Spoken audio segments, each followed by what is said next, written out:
Ian Lee, thanks very much. Turning now to the deadly siege in Libya that took the lives of 4 Americans, including the United States ambassador. The Libyan prime minister has just given CNN new information about the arrests in the attack. U.S. officials are also actively pursuing new intelligence information. CNN's intelligence correspondent Suzanne Kelly is joining us now with new information you're getting. What are you learning, Suzanne? Right, Wolf. Well, intelligence officials are narrowing down that list of suspects and sifting through new information that they say is helping them get a better picture of just who was behind this attack. Is that we are going to bring those who killed our fellow Americans to justice.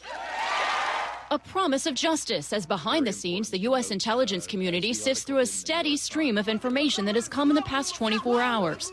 As the investigation continued on the U.S. side, the Libyan prime minister telling CNN that at least 1 Libyan national had been arrested. There's one who was arrested this morning, and there is other, I think about 3 or 4 are currently are being pursued. There are suspicion that those people belong to some extremist group here.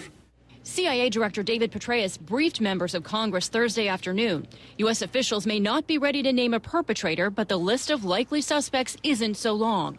One of the more organized groups being scrutinized by intelligence analysts, Ansar al-Sharia, led by a former Guantanamo detainee. The Benghazi-based group is believed to have a membership that includes jihadist elements.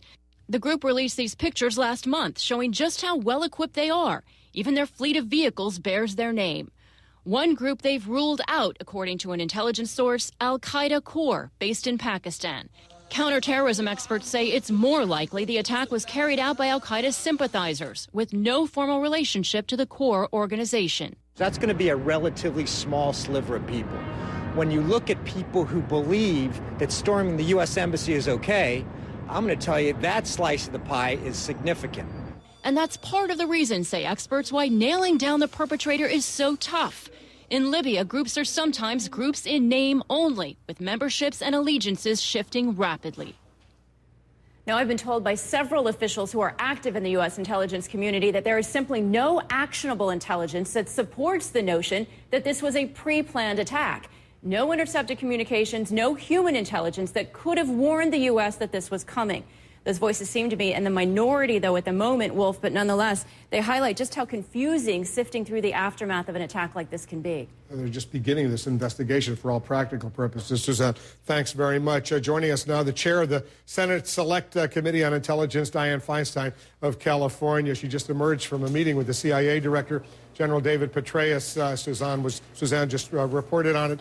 Senator, thanks very much for coming in. Let me get your thoughts. First of all, we're hearing some suggestions that in addition to the 4 Americans killed at the consulate in Benghazi, some others were injured, including seriously injured. What, if anything, can you tell us about that? Yes, I just don't know, Wolf. What I can tell you is that our entire committee, all 15 of us, 8 Democrats, 7 Republicans, were present for a briefing by Director Petraeus that lasted a couple of hours.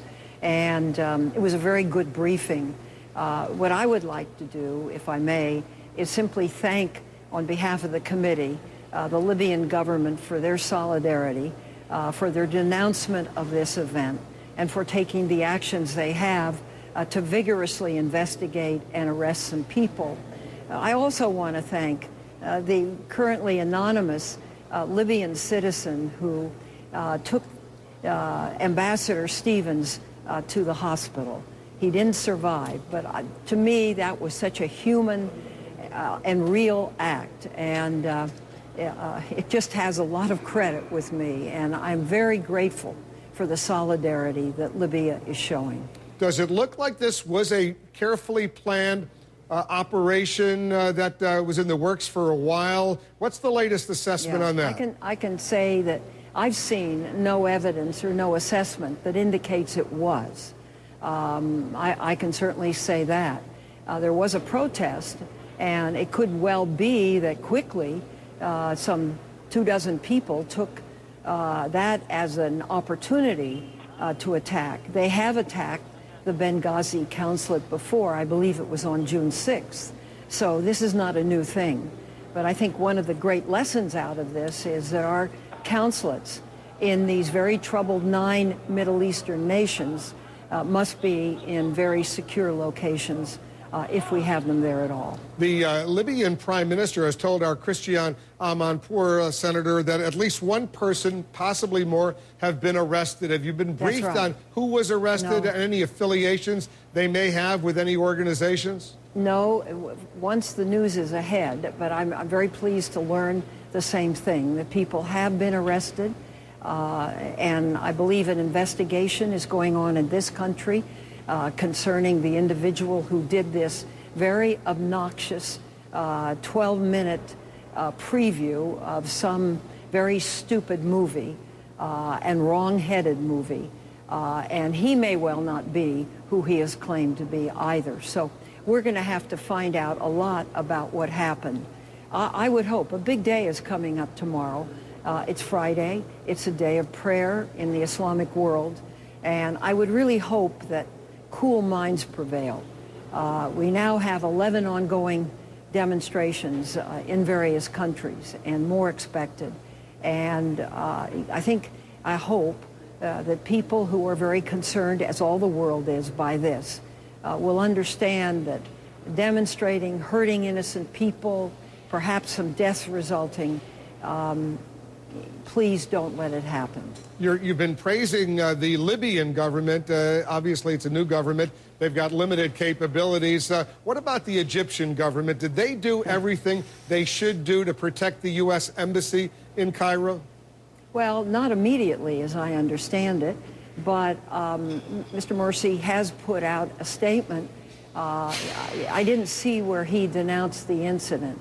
I would really hope, and this is in a sense a test, that the Egyptians help see that our embassy is protected. I think this is very important, just as we would protect the Egyptian embassy here. It is very important, and that we get through the next few days, that cooler, saner minds prevail, that we're able to do the due diligence on this 12-minute trailer.